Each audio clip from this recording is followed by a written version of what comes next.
On 26 May, there were many developments in the Avdiivka direction. Here, Ukrainians haven't halted the Russian breakthrough and commenced counterattacks to regain lost positions. The main Russian objective to the west of Avdiivka is to take control over the Ukrainian city and headquarters of Pokrovsk. Ukrainians have established numerous defensive lines to defend the city.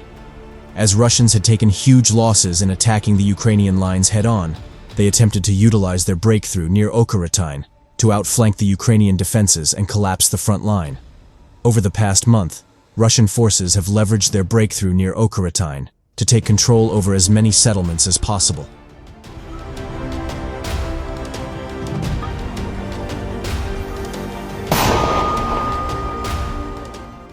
Ukrainians, initially still suffering from a significant shortage of artillery shells, utilized intense drone strikes to hold the Russian momentum. At the same time, the Russian offensive effort near Chasiv Yar and Kharkiv limited the Russian ability to reinforce their losses in the salient adequately. With insufficient reinforcements and a high rate of losses, the Russian offensive is quickly stolen. Despite their quickly draining combat capabilities, Russians continue to attempt localized attacks to improve their tactical situation and consolidate their gains. In particular, Russians tried to increase their buffer zone southwest of Okharatine by attacking the settlements of Sokil and Novopokrovsky.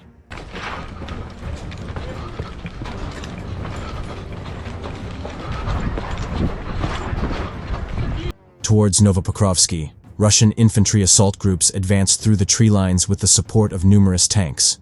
Drone operators from the 47th Mechanized Brigade released geolocated footage of a Russian assault consisting of 2 armored personnel carriers and a T-90 Mir tank. Interestingly, the Russian tank was not leading the assault group and was instead held back for support. The first armored personnel carrier then promptly drove over an anti-tank mine and was destroyed on impact.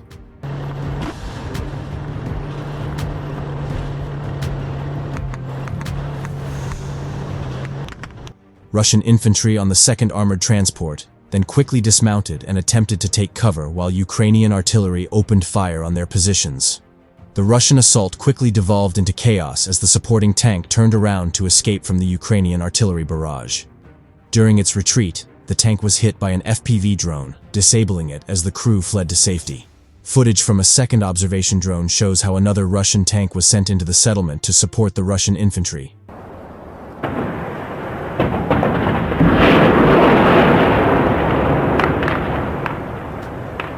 An FPV drone also hit this tank but left the settlement, which was later abandoned.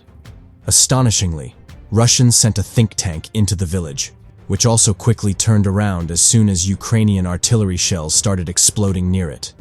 Ukrainian drone operators later shared footage of how they finished off both disabled Russian tanks with FPV kamikaze drones.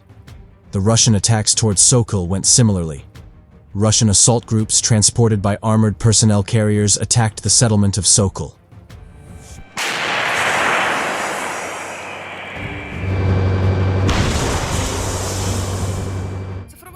The armored transports drove over mines, whereafter the infantry dismounted and were engaged by Ukrainian artillery. However, here, Russian assault groups managed to take up positions in the clearing halfway down the road. Another failed Russian assault was halted halfway, but this time with an FPV kamikaze drone. Ukrainian artillery crews then opened fire on the Romanian Russian infantry with cluster munitions.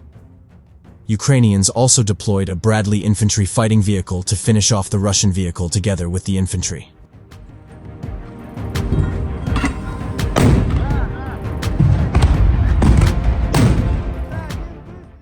After the attacks, Ukrainians decided to degrade the Russian infantry in their newly established positions and the settlements themselves.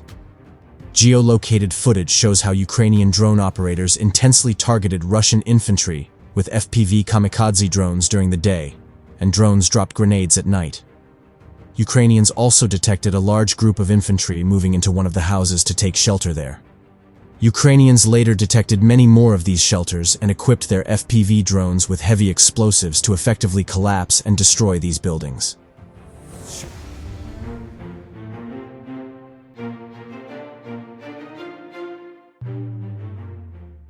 Besides destroying all Russian infantry inside, the collapse of the building itself also denies Russian soldiers the ability to use this for shelter in the future. Ukrainians also released footage showing the extent of the Russian losses towards Novoporkovsky. The video showed close to 50 Russian personal losses in a tree line of under 100 men. With their losses quickly mounting, Russian forces in Solovyov desperately needed reinforcements. They sent multiple armored personnel carriers filled with infantry to the settlement, but they were all destroyed by FPV drones and artillery.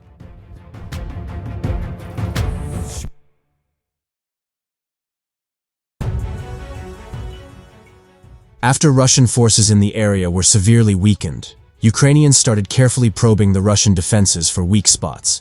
Ukrainians attacked with Bradley infantry fighting vehicles, opening fire on and destroying Russian positions in front of Solovyov. These probing attacks went exceedingly well as Russian military bloggers confirmed that Ukrainians had retaken numerous tree lines and trench networks around Solovyov.